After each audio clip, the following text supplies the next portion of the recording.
Welcome back to Pancrase, Legends of Mixed Martial Arts. Now we're going to see Andre Vande Oetelaar versus Vernon Tiger White. Josh, both fighters, their records not very impressive so far. Well, both of them are fairly new to the sport of mixed martial arts in general.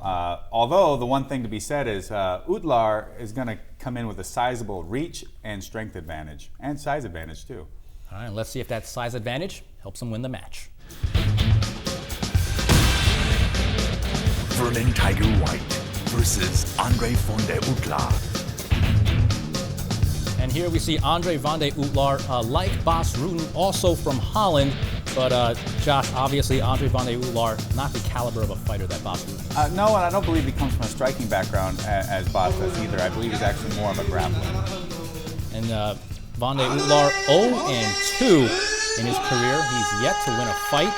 Perhaps this will be his first one.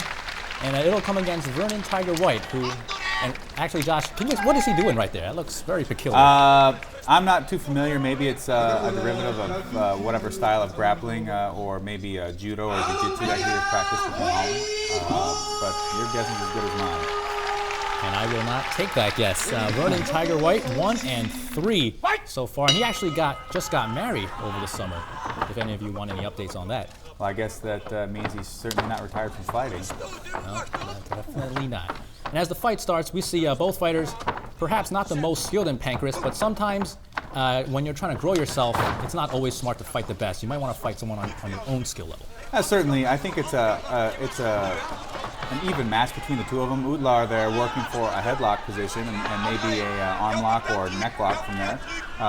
Surprisingly enough, I can't understand why Vernon would shoot in on a guy so much bigger than him and attempt to sort of engage in a battle of physicality with Vande Oetelaar, who is clearly bigger. And actually, from my old trainer, Matt Hume, I was told that he's incredibly strong for his size. So if you're Vernon Tiger White, what's your game plan? I think it's really use your speed and agility to try and stay on the outside, pick your shots, maybe feed a high kick or a back spin kick in on Vande Oetelaar and be mobile. Stay relatively towards the ropes, as Vernon there used a rope escape to get out from underneath him because he wanted to get back on the feet. He wasn't quite in any danger with any submission, but if he can stay near the ropes, even if he does get taken down, it might just get broken without having to use a rope escape. And it looks like Andre Vande Oetelaar is on the attack, backing White into a corner and now taking him down. Yeah, certainly you can see the inexperience in both fighters, but in Vernon's case, his inexperience is showing in that he is allowing Vande Oetelaar to use his size and strength. In fact, he's actually coming into Vande Oetelaar's size, and really sort of a difficult thing to try and work if you're that much smaller and as well as inexperienced as Vernon White is at this point. Now, Andre Vande Oetelaar had the side control, but I think fortunately for White, the fight got too close to the ropes. I think he caught a break there, maybe. Right, he was in a headlock position, and he certainly wasn't. And I think that was a spinning leg kick by Vernon White, a low blow, and Andre Vande Oetelaar is feeling it. Well, unlike a lot of the competitions nowadays, back then Pancrase was so new, and a lot of these guys did not wear there you foul see on protectors. And there you see on the replay, and I just saw Vernon White's face. I don't think he's sorry at all. Well, it might have been a break to try and slow down the match, or maybe change the pace, but neither one of those guys are wearing cups, so that couldn't have felt too good. I haven't had any first-hand experience, but I'll take your word for it, Josh. And as we see both fighters, the referee, I guess he could have assessed a penalty to White, because I guess it is a foul, but since it was incidental, I guess he just wanted to let it go. Just got off with a warning. But he can be rest assured, if he does that again, he figures to get at least a yellow card, if not a red card. And he tries another spinning leg kick now. I don't know about that, but if that connected, you might have seen a repeat. Yeah, his back spin kick is really not really well aimed, and it's really hitting it quite a bit lower than it really should be. And White just getting manhandled into the ropes. I think the ref's going to have to break it again, which he does. And Vande Oetelaar, he might be 0-2, but he certainly doesn't look like a fighter who hasn't had a win yet in his career. That's true, and perhaps he senses the difficulty that Vernon's been having this entire match, and he feels like he's got some advantage coming into this, and maybe that his win is just a second away.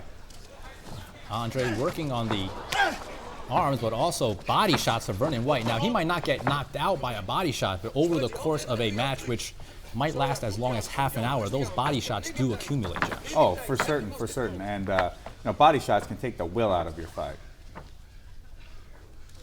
As we see Vonde Oetelaar again on top. Now, what does Vernon White have to do to get out of this position into an offensive position? Well, Vernon really needs to secure the single leg, keep his head to the inside, and circle around to the back, sort of keeping Vonde Oetelaar's weight directly off the top of him. But here they are back on their feet after a restart.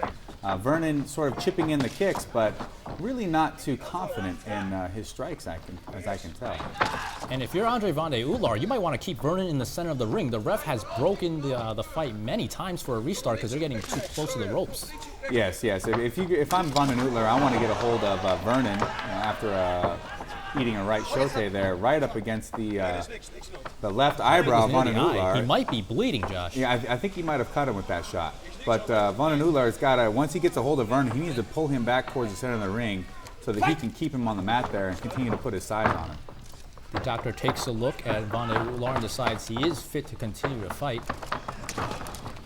And perhaps Vernon White, I was going to say Vernon White might have gained some confidence from that, but it looks like Andre Vonde Oetelaar cut up and all, not backing down. Yeah, really, I don't see any pace changing in this match, even after landing that big strike. Vernon White taps out to the chokehold, and Andre Vonde Oetelaar wins his first career fight in Pancrase. He's got blood all over his face, but he's got reason to be excited. It's his first ever win. Yeah, exactly, Robin. And really, that's really just a case of manhandling his opponent, Vonde Oetelaar, there. And a lot of people like to refer to what I call the front choke as the guillotine, but in my book, that's a guillotine choke where you drop the blade right onto the forearm there. And fortunately, looks like Vernon White had to head up to the guillotine that day. All right, let's go on to our next match. It's Ryushi Nagasawa versus James Matthews. Ryushi Nagasawa versus James Matthews. James Matthews, also from California, and like Andre Vonde Oetelaar, he's 0-2. Yet to pick up his first victory. Might do it today against Nagasawa. Well, he certainly didn't choose an easy opponent to try and get that victory over, and I don't think they're too far apart in weight, but height certainly has to go to Nagasawa, and fight experience also would have to go to Nagasawa with his karate and previous pro wrestling background. Now, we have seen Ryushi Nagasawa before in the previous episode. That's when Boss Rutan, also known as El Guapo, he didn't leave his face looking very guapo after that fight. No, really a real wake-up call to everybody within Pancrase as to the kind of fighter they're going to run into with Boss Rutan. But in this case, I think we've got more of a wrestler with Matthews against more of a striker in Nagasawa. And we're seeing those strikes right now. Leg kicks to the side of Matthews. And now Matthews looks like he's going down, and Nagasawa's got the ankle. Right, beautiful diving toe hold by Nagasawa, and I know he did some damage there. And the ref, perhaps a split second late to let Nagasawa know that Matthews grabs the rope, and it seems like that ankle's a little ginger. Oh, he's going to be feeling that for weeks, I guarantee you that. And do you think Matthews, it looks like his hair reminds me of that guy from Street Fighter, Guile. Do you see the resemblance at all? I do, but certainly I don't think we'll see any flash kicks out of James Matthews today. Instead, Matthews opts for the double leg takedown, puts the fight onto the ground, and takes the top position against Nagasawa here and taking the back as well. I'm guessing he's not going to sonic boom him anytime soon either, right? No. I don't even know if he has any military background, James Matthews, but he does have a half Nelson, and rolling Nagasawa over, maybe looking for the full Nelson here. And Matthews, for someone who hasn't won a fight, he's started out pretty strong against a formidable opponent. That's true, and this is a bad position for Nagasawa to be in right here in the full Nelson. This could do a lot of damage to his neck. And Nagasawa not too close to the rope, so he can't grab it. He's going to have to figure his own way out of this. Yeah, there he goes. Nagasawa breaking the grip of Matthews, reaching behind his head. Matthews looking for the side choke here, but Nagasawa wise to that. Keeps his elbow in good posture and position, and it's just going to hold out while Matthews has the mount position. Matthews still on top in the power position. Nagasawa knows Matthews is not the best of fighters, so he doesn't have to rush anything. He could just take things as they come, let his game come to him. Well, it certainly can be a benefit for Yanagasawa to wait for Matthews to make a mistake as he bridges and turns Matthew over onto his back and gets inside Matthews' guard. But he's got to be careful. He can't be too lax, or otherwise Matthews is going to see seize his opportunity, and then Yanagasawa is going to have another mark in the loss column. Yanagasawa applying a choke on Matthews. And Matthews' face, I don't think he's too comfortable, Josh. No, I don't think Matthews is anywhere near tapping out per se, but I know that Yanagasawa is making his life a little less pleasant down there and keeping his mind off what he needs to do to win this match and instead focusing more on the fact that he's got to remove that elbow from his throat. And we see Matthews trying to grab the neck of Yanagasawa. What is he trying to do there? Well, I think at this point Matthews is a little bit at a loss for what he should do. However, did manage to get into position on the ankle, but Yanagasawa is And I think Yanagasawa is changing that into an armbar. Matthews in pain. I think he's almost ready to tap out. And he finally does. Ryushi Yanagasawa wins the fight. He is now 3-2.